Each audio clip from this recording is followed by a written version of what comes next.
taste of Tennessee is tradition. It's heart, it's soul, it's passion. Southern cuisine dominates what we think of when we say, what is Tennessee? What is the flavor? These are traits at the heart and soul of Tennesseans and also our cuisine.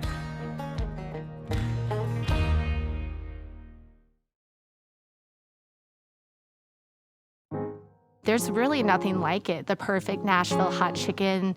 For me, it's a Southern cuisine that's steeped in tradition, but it's also alive. There's no rule about chicken. There's no rule about boozy slushies. It's all about family for me.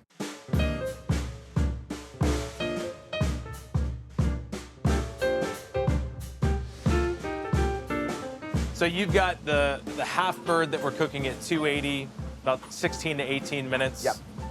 What else do you have for me? I'm gonna do the B&B, which is B&B. breast and beignets. Breast So and beignets. It's our twist on chicken and waffles. And is that the New Orleans influence coming through for me? Maybe. I didn't know. Yeah, it is. But Louisiana influence, I I should can say. make a whole lot more beignets than waiting on them waffles to cook. Yeah, waffles. Yeah. Is this something that after you guys meet on Craigslist, you come in, you start developing? Oh, we had fun with that. We had fun with that. This was a 2 or 3 a.m. email because I didn't Okay. want to wake him up because Bart goes to bed at 7:30. He gets up at 3:30. Yeah, you're I early probably to could've rise. thought I she'd get to run work out of at bed. 3:30. I was sitting there with my newborn and having a little bourbon and watching shows. There's and I a was like, constant theme, late nights bourbon and ideas. right. I asked him, how about bourbon glazed beignets? And he said, I can do that. And I came in and he made them and it was a home run. I mean, everyone fell in love with it right away. So what's the secret to a good beignet? Be nice to it. Be Respect nice it. to it. It's not far off the beaten path.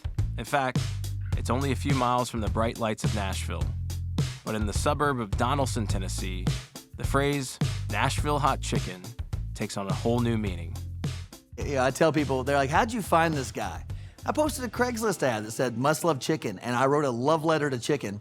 And I had like 80-something people reply to it. Out of the 80-something people, I had 3 resumes that kind of stood out to me. One of them I cast aside because the experience and everything, I couldn't afford that person. I literally was opening up a 3,500 square foot, 450 square foot kitchen, little restaurant with like 40 seats. And so I had the first 2 people come cook for me, and I needed someone with my kind of crazy. You know, I like to turn things upside down. I like to look at things through a different set of lenses. And, you know, while there was some very talented cooks putting some good food in front of me and some cool ideas, it wasn't my kind of crazy. Then I met Bart. This guy, the 3rd resume that I cast aside, this guy sent me his resume twice a day for 8 days. And I'm going, what is wrong with this dude? So finally I called him, I'm going, what? He said, I love chicken. I said, I can't afford you. He said, you don't know that? Marriage made on fried chicken and Craigslist. 100%. Was it 100%. Craigslist? It was Craigslist. What the hell? 100%. I don't know if you could get away with that today. And I'm telling you, I don't know how to get there. So Bart, where'd you get your start cooking? In New Orleans. I went to culinary school at UNO. Switched from commercial art because I wasn't that good with a pencil. So you go culinary school, New Orleans. Yep. Then I worked for Al Copeland. You're the guy that almost No. caused the redfish to go extinct. No, I worked for the man Wow, that you got almost about 1,000 stories, my man. And that's how I came full circle to this, because black and red fish put New Orleans cuisine on the map. At least gave it a newer identity. So that's how I came full circle, because Nashville hot chicken is a defining moment for Nashville cuisine. and we interviewed him, and I said, before I tell you about the full concept, I need the best fried chicken in the world. He goes, how you want it? Saltwater brine, dill pickle brine, sweet tea brine, single dredge, double dredge.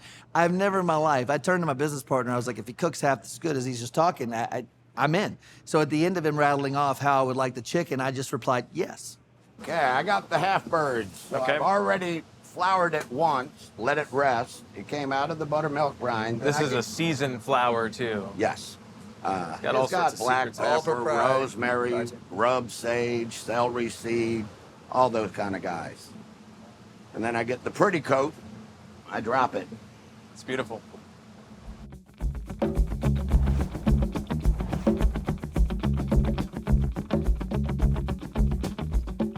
But it's more than just hot chicken or a popular local spot.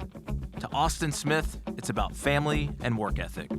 So 2014 in the Gulch, you build a business that brings you back out here. Like you're from this area. Yeah, my mom moved here at 17 to sing at Opryland in Music Valley. Literally, like, this is my area, and this building, you know, I've always loved it. It's got a beautiful focal point. I mean, it and just that split just you can't stops you. miss it, Yeah. You know, and that sign, you can't get a sign like that. You know, party's in our name. We have very little room to play there. We've got to bring the noise, right? We have to bring a good atmosphere. I think that having Nashville Hot Chicken, you know, that's not, we're going to go out and have some dinner tonight. It's not one of those, like, when people come to Nashville, they do Nashville Hot Chicken. It is an event. It's no different than going and seeing the Opry or something like that. Like, it's on their list of things that must be accomplished before you leave Nashville. And so, you know, you're charged with this. I've got to create this awesome environment and bring a little bit of party. And I think that having that Nashville Hot Chicken experience, having the boozy slushies, having the fun, having your ball games on, like, we really do try to make it to where everyone has something that they like at Party Fowl. My thoughts on hot chicken, I can't say enough about hot chicken. I'm kind of a heat seeker, and you know, every city that I go to, everybody's trying to replicate this flavor. And I mean, it's easy to see why. It's this amazing, iconic dish that really belongs to Nashville, but I think other people want to claim it as their own a little bit too.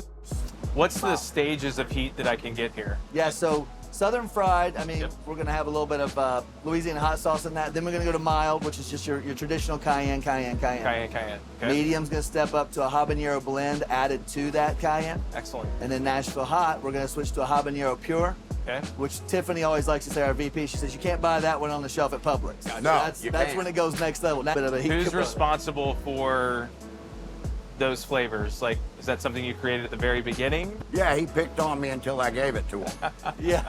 So that's Nashville. Then we have poultry guys. Now, Yes. poultry guys. So it's got your cayenne, it's got your habanero pure, it's got your scorpions, it's got your reapers, and it's got your ghost pepper. But just a little bit of each, Okay. so that each part of your palate is assaulted just right. Yeah, It's a weapon. it's a weapon. It's a weapon. Yeah. Each part of the palate's attacked by the pepper a little differently. So each pepper, so you're getting like a full mouth of salt. He created a weapon of mass consumption. Consumption. For folks that are coming here for the first time, is that like a must-have, or is that something No, you're no, working no, your way up no. to? Hell, I mean, are you actual selling no. what? Literally, if someone comes in, No, we no, like to no. say rookies or vets. Who's had Nashville Hot Chicken before? Okay. And if they have not had it and they try to go, well, I'll have the Nashville Hot Chicken. No, let's slow that down a minute. Like I tell everyone, Poultrygeist is a 2-day commitment.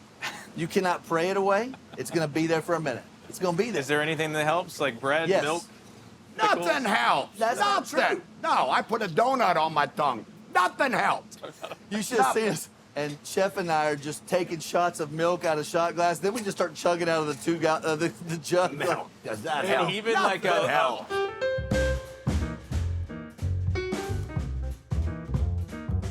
Every demographic, there's something that you can enjoy here, and that's what we set out to do. I never forget seeing the first bank meetings, like, who's your demographic? Who are you going after? And I was like, everyone. They said, you can't do that. And I said, yeah, I can. Watch me. You know, and I really feel like with the team that we've built, you know, we've been able to really put that across, and I think people get that. And I think that's why we've been so successful, is people can tell that we care about each other, and that it does matter to us if you have a good time. You Don't tell get me. him too drunk. Okay. Sorry. That's okay. You make him. Am I shaking? You're like me, you've got a Pop heavy that hand. sucker. Yeah. Oh, I need more. More? Yeah. Okay. Can I go? Yeah. Be careful. They're hot. It's hot. It's hot. Yeah. Oh man. Respect the beignet. Respect it. Respect. Delicious.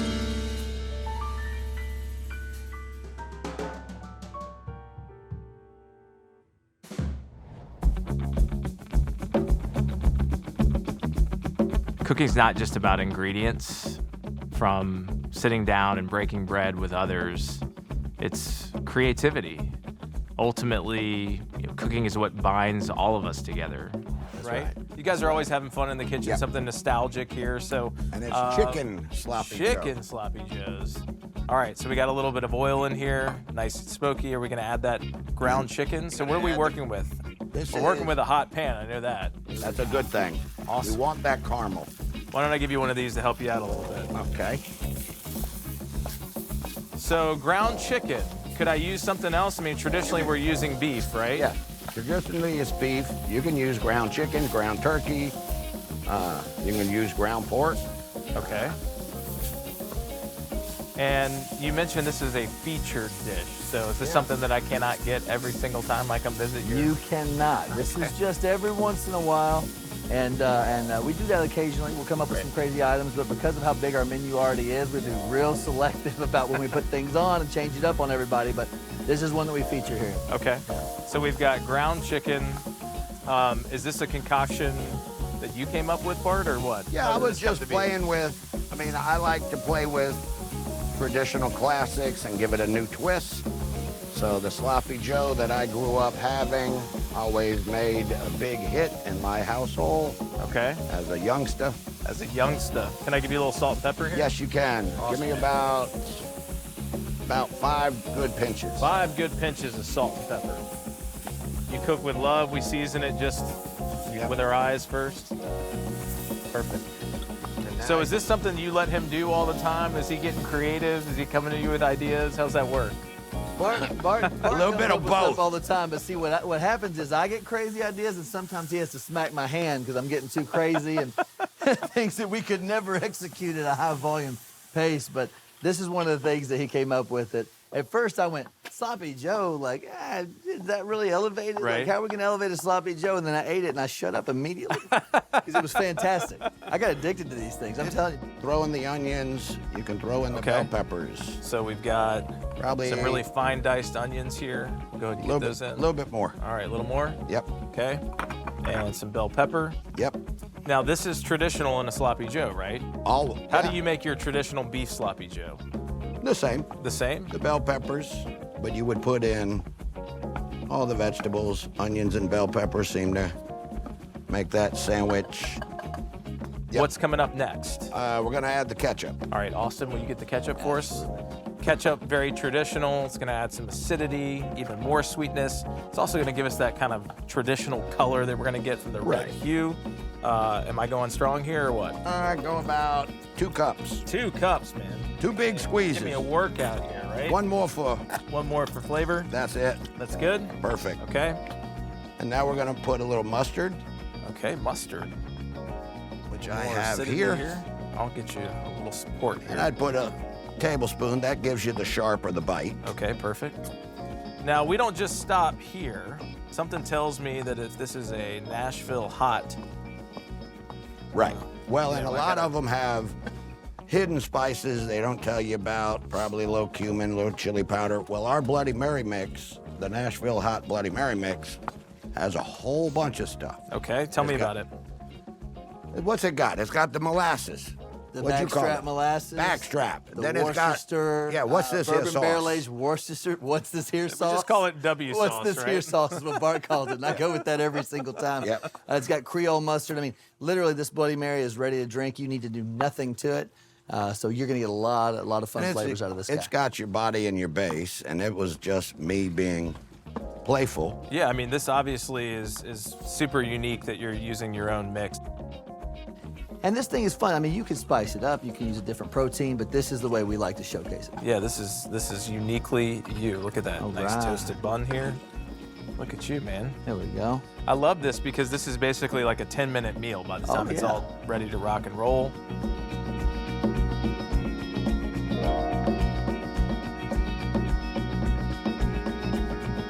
Okay, so you put a nice heap on those. A heap. Yeah, High you and want it tight. That is a high and high tight. and tight. All right, that's Gotta a look healthy sexy. serving here. So do I get 3 of these to order? That's what you get. All right, sides too. Oh, yeah. Okay, And I get macaroni and cheese with this one. that's what you get. Macaroni and cheese. The whole idea of a sloppy Joe being sloppy. How do we finish these off? So we're going to do pickles. Okay, Bart's a 1 pickle guy. What are you? I am 2 for sure. You're a 2 pickle guy. All right, so we'll get you loaded up here. I will also do 2 pickles. I like the crunch. So we'll get those set, Oh man, and then we're gonna stab these here. get They this look item good. already. right. You look like you're a one pickle guy over here. Yeah, I want to taste all those flavors. I don't want one to beat up the other one. All right, so a Nashville classic, a taste of Tennessee. Just kind of get in here. Look, squeeze it, cup the hand underneath Cup so the all the hand. goodies fall in the That's the hand. You can technique. finish it off. It doesn't All right. look pretty, but it tastes great. Okay, all right. All right. Do I eat this or pull it out? I'd pull that one Okay, out. All right, great. Maybe use it later. Man. Oh my goodness. This has works. got to be a featured item. Can I get this on Sundays at the Nissan Stadium locations? It will not be at the locations in Nissan Stadium, but if you're lucky and you catch me in the parking lot, maybe I'll have a batch out there ready for you and hook you up.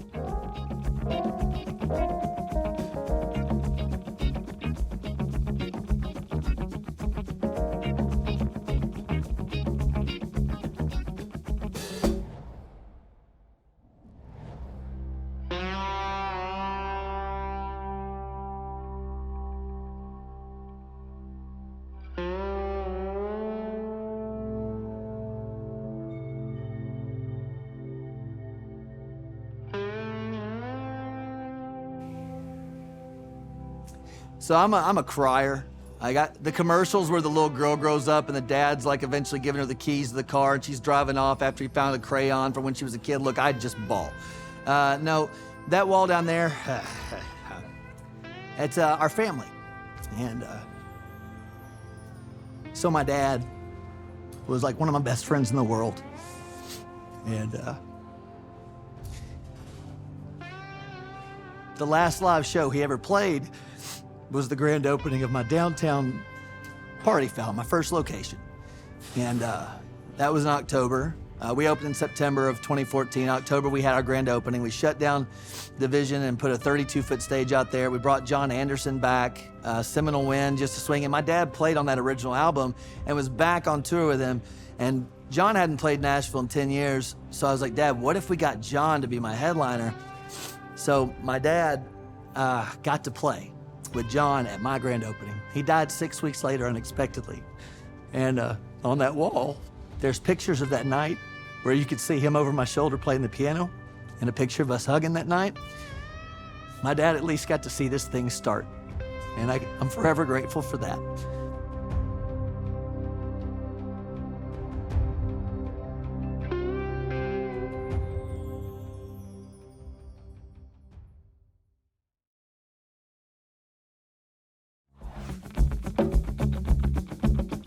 Fortunate to live in a state from the Mississippi River to the Blue Ridge Mountains and to Middle Tennessee that we cover this large expanse of geography. For me, it's a Southern cuisine that's steeped in tradition, but it's also alive. There's folks that are coming to Tennessee.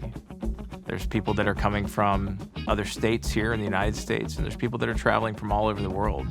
And they're bringing different flavors and philosophies and spices and ideas.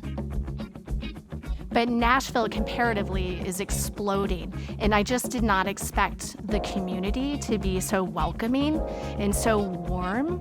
It's the smallest big city I've ever been to. There's so much different personality in different parts of Tennessee. I mean, Nashville is this melting pot of every industry you can imagine now.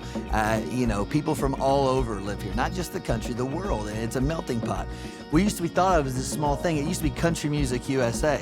Now it's Music City. And now that doesn't even encompass everything that Nashville is, because now our restaurant scene has grown. I think more people are starting to find out the little secret that we know, that Nashville's freaking amazing. As for Party Fowl and their involvement in the fabric of the culinary scene here, you know, this is where we plant our feet. This is where we built our foundation. This is where we started everything. So Middle Tennessee they're gonna get everything we've got. And as we go out and explore new markets and everything, we will always be representing Nashville. And that's something that's very important to us. No matter where we go, Nashville's the heart of what we do.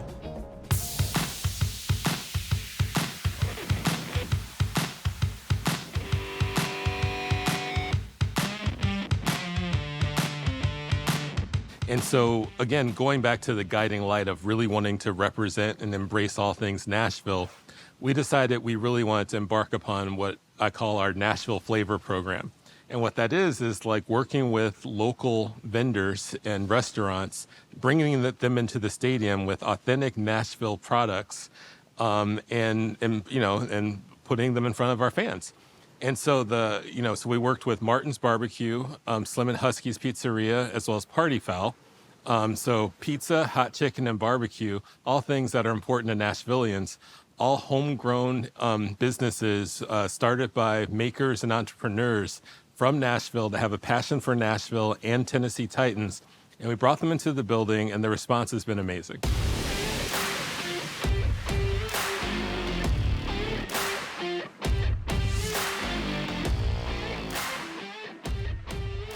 What's it like? You've been in Nashville now a couple of years. I mean, to go out on a Sunday and be surrounded by this town and this community. I mean, what's that feel like? Man, just my first time ever being in Nashville was when I came to the Titans. So, just to get to experience the culture right away was tremendous to me. As soon as I came off the plane, everybody started telling me about, hot chicken, hot chicken, hot chicken.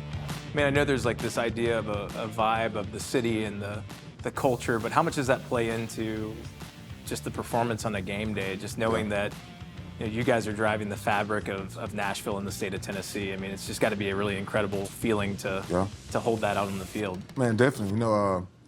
It's always a tremendous honor to be able to represent the city, especially a city of this stature that's continuing to grow and grow each day. With you also owning two different restaurants, one outside your hometown in Macon and Decatur, what's it like to actually have the community involved in that aspect? It's not just about the food, but it's beyond that as well. Yeah, it's a Staples Center. People come in, have a good time, have a good vibe. Bring their kids in at their time. We have class reunions. People always come in. They have class reunions. They want to come in. Just like a place of I feel like a refuge for the whole community to come in and experience something that's new to the city. It's new to the city for them, and they continue to find out new stuff that they didn't experience the first time. That makes them want to come back in and draw back into it. I've been a Titans fan since Jump Street. I actually used to write my own weekly Tennessee Titan report that all my buddies are mad that I don't have time to do anymore. The opportunity to be in that stadium, where I've seen so many great plays happen and so many of my favorite players, how do you top that? I'm a huge Titans fan, 327U. I sit up in the rafters because we're loud. And man, it's just looking down and seeing my brand down there. I'm like, how did we get here? It's a huge honor, and I love being a partner with the Titans. And for me, spending time with Austin and Bart at Party Fowl, it evokes this idea that we're always in progress. We take a staple of Nashville created at Prince's Hot Chicken, and what's their spin on it? How do we take a chef from Louisiana and a local to Nashville and not only honor the roots, but also apply your own stamp to it and further that tradition? For me, the idea that cooking is what it is and it will always be doesn't exist. We should always be changing it. Actually bring it to this idea that it's a hospitable kind of family place that you can watch a game and maybe have a cold beverage or two. Really, you guys kind of led that movement. That's so important to take like a classic and an original and keep moving it forward, right? Yeah. Because your interpretation is going to be drastically different than the way it's served there, and then surrounding it kind of with great sides and great ambiance and atmosphere. Right. I mean, for me, that's the evolution of the dish, and they've got to be really proud in what you've been able to bring to it. Well, we have a good relationship, so that always brings a lot of joy to my heart. Because if the person who their family is responsible for creating it, and they're being great with us, and we have a good, that means the world to me, because I would never want it to not be that. Sure. At the end of the day, anyone can put food and drink in front of you. It's really the culture that you create and how you treat your team, and in turn, how your guests are treated when they walk through the door. And that is why there's no rule about chicken. There's no rule about boozy slushies. It's all about family for me, because everyone here is part of my family. Incredible story.